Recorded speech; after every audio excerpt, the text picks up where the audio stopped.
guys, welcome back to the Everything Anime Podcast. I'm your host Shinry here at the Everything Anime Podcast. Start everything from anime, manga, video games, TV shows, and whatever relevant topic we feel like talking about.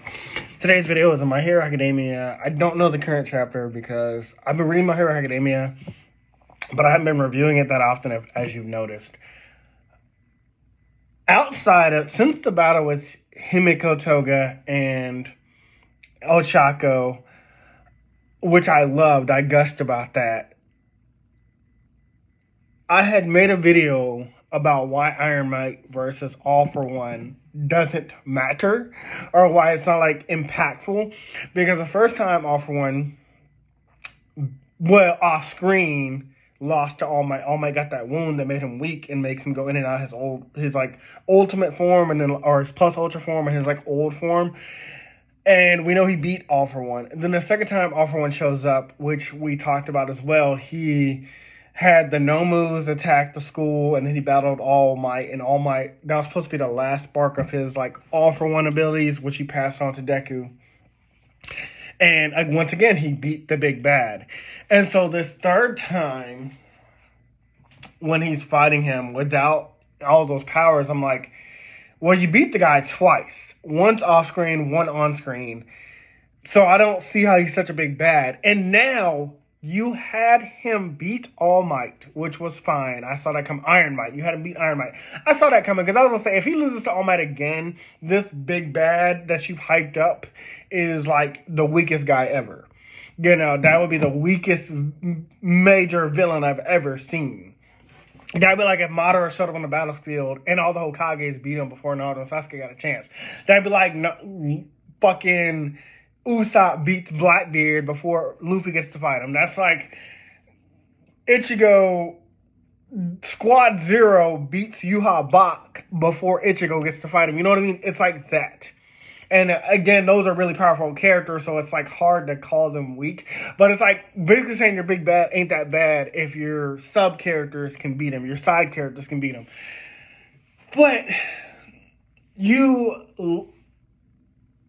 made it seem like All Might was gonna die, which would have been fine. Like he even says in this current chapter, this is the way that it ends for me. Usually, this is the way that heroes die. And your subversion of expectation was you read too many comic books. That's how it happens in comics. That's not how it happens in real life. You're a human being. You're alive.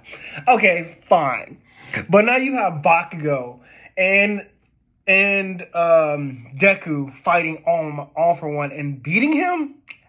Again, where is this guy that you've been hyping up that is so dangerous? And he started this whole freaking war. Where is that guy? Because this guy is not it.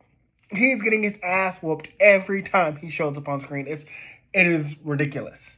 It makes him seem like he is so underpowered. Maybe he's trying to reach that final form. Maybe he needs All For One's powers to reach his ultimate form. I don't know what's going on.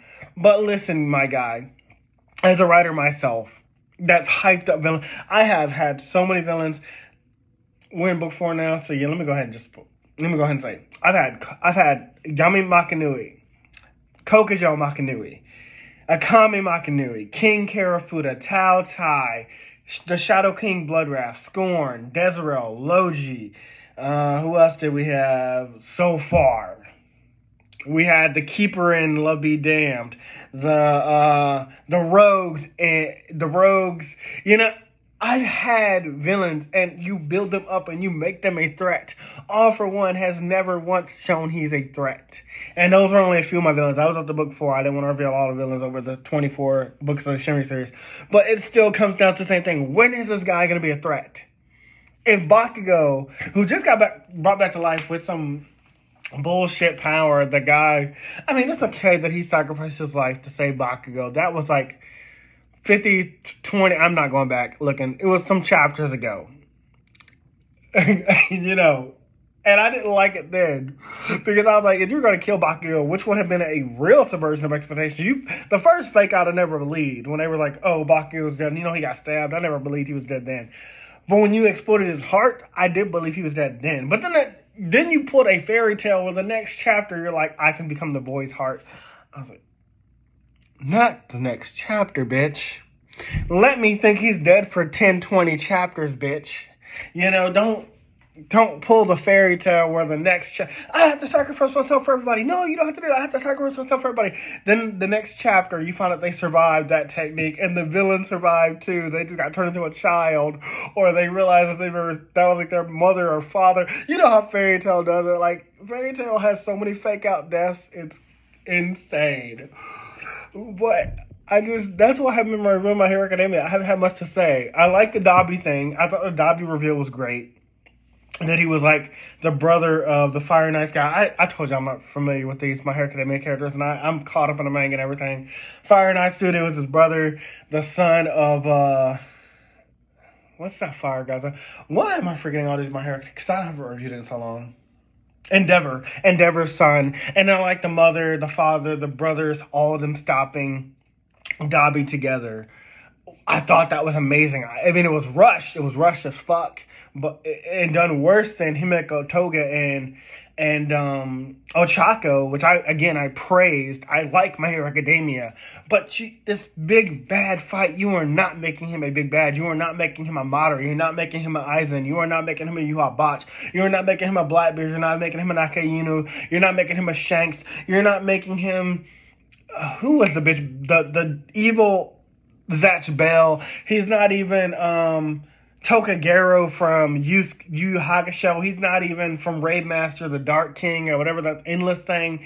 He ain't Yo Asakura's twin from Shaman King. He's not.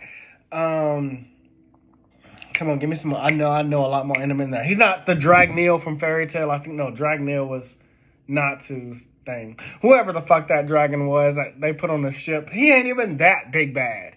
So tell me why I should care about this fight. Tell me why I should be worried about All For One being a threat when you've already lost to All Might twice, once off screen, once on screen, and then Iron Might you technically did win, so I guess it'd be like a draw now. One for All Might, one for All For One, and then All For One, I guess, again. No, because All For One never won. So it's one for All Might, two for All Might, and then one for All For One. But this is All Might at his weakest anyway.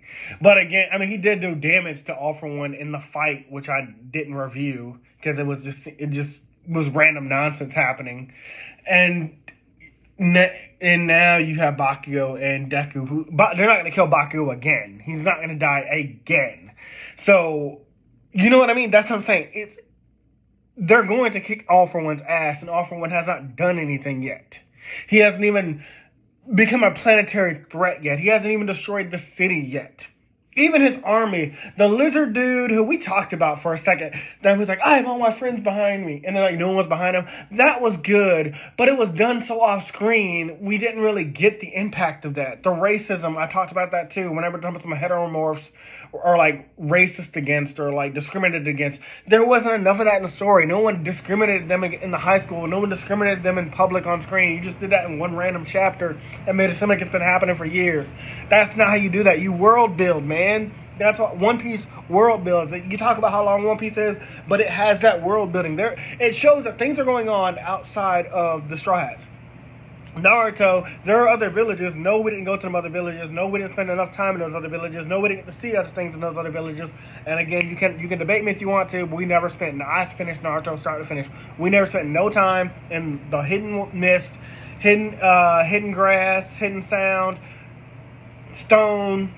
We never went to those villages. We went to Lightning Village for like 2 minutes. We went to the village in the sand for like 2 minutes, 5 minutes maybe. We never actually spent time there, living there, being there, like we do in One Piece.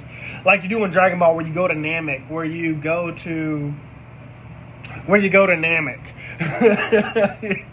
You know, Dragon Ball takes place on Earth, but we still go to locations. So let me not shit on Dragon Ball. I love Dragon Ball. But yeah, we didn't even he ain't no Bear threat. He ain't no Raditz threat. He's not even, I mean, he's bigger than Raditz. You ain't no Frieza threat. You ain't there. You know what I mean? You're no Cell. You're not, All For One, it's not giving me anything. And that's why I really don't have much else to say. I need someone to tell me why we should care about this fight between All For One and what he wants. And what's going to happen with Shigaraki? Is Shigaraki just gone? Like, Deku left that fight? Or is Deku going to go back and fight Shigaraki while Bakugo fights All For One, because that doesn't make sense to me. Why would you have Bakugo take on All For One but not Deku? Or is it going to be like a Shigaraki Deku Bakugo team up, triple tag team against All For One, who again hasn't shown he's a major threat, even though he has all these powers? Make it make sense. Let's go on to the sponsor. Hey guys, this video was sponsored by me, the author of the Shinra series, The Chronicles of Wayne, and Monsterverse.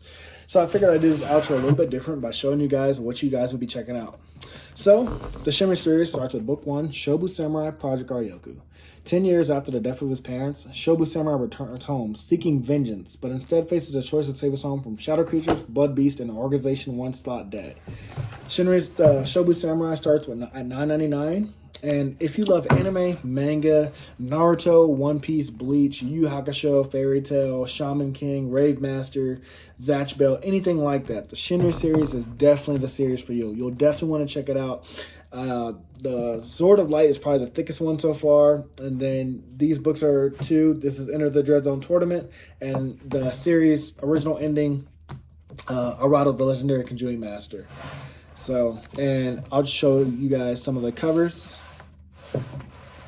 Really proud of all of these.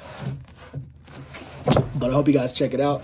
If you don't like that, I also have the current published books for the Chronicles of Wayne, Love Be Damned, Cotton Candy, Full Moons, Fabled Lovers, A Cursed Virgin's Bite. If You Go Where Monsters Dance, Red will Reign Over Your House. Love Be Damned. Now, the Chronicles of Wayne is about a geeky guy, or a nerdy guy in high school. His senior year, he has a crush on the hottest guy in school, because of course he does. He's only got one best friend, and her name is Barb. Well, the hottest guy in school turns out to be a werewolf. And to make the story more interesting, he bites Wayne and turns Wayne into the first ever wolfman in the last 10 years. And because of that, it was also a sacred law that wolfmen should never be created. I don't want to get into too much of the Chronicles of Wayne without spoiling it, but I can tell you it's very short. This one sells for $6.99, and Love Be Caged right after it. The ending of this trilogy, Love Be Liberated, comes out in October. So I'm going to definitely do a more full in-depth review of this one.